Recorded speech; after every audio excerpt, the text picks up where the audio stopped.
In 1917, Russia goes through what's referred to as the Bolshevik Revolution. The Bolshevik Revolution was when Tsar Nicholas II was overthrown by a communist group known as the Bolsheviks, which is a subgroup of the communist movement in Russia. They're led by a guy named Vladimir Lenin. Lenin is going to become the leader of the Communist Party, which essentially makes him a totalitarian authoritarian in the Soviet, what's going to be called the Soviet Union. So Russia drops out of the war because he had promised the people land, bread, and peace, right? The conditions in Russia were awful, and he wanted to focus on Russia.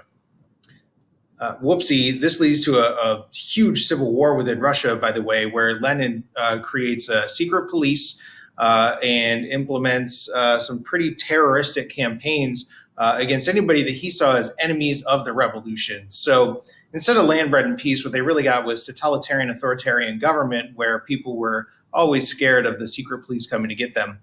But anyways, once Russia drops out of the war, Wilson is now going to go and say that the war is about making the world safe for democracy, because it's Britain and France both had constitutional democracies. The United States has a constitutional democracy, and they're fighting against Germany and Austria-Hungary, both of which had kings and empires.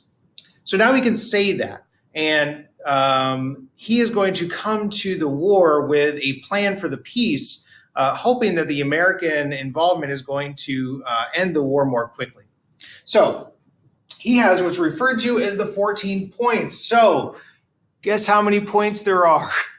14. And most of them are, you don't need to know. But the main idea is every nation should have self-determination, meaning that Serbia should be able to have a little Serbia if it wants. So all of these nations aren't going to fight because every little ethnicity is going to have its own little country. He also says that there should be freedom of the seas, no more blockades, no more submarine warfare. Everybody should be able to go around on the seas freely. That'll end a lot of the tensions.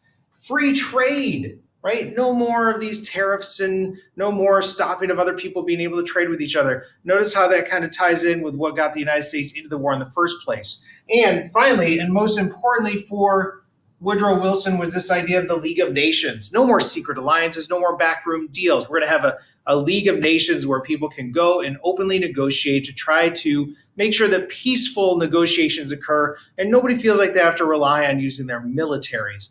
Now, this isn't going to really work out, and we're going to see why, but Wilson gets into the war with his 14 points, hoping to end the conflict. Because Russia has dropped out, the United States now is needed more than ever because all of the focus is on the Western Front now, whereas the Russians had drawn half of the troops from Germany over to the Eastern Front. Now all of those troops are going to be facing the Western Front. So there's going to be a little bit more fighting to go, but the peace is almost won.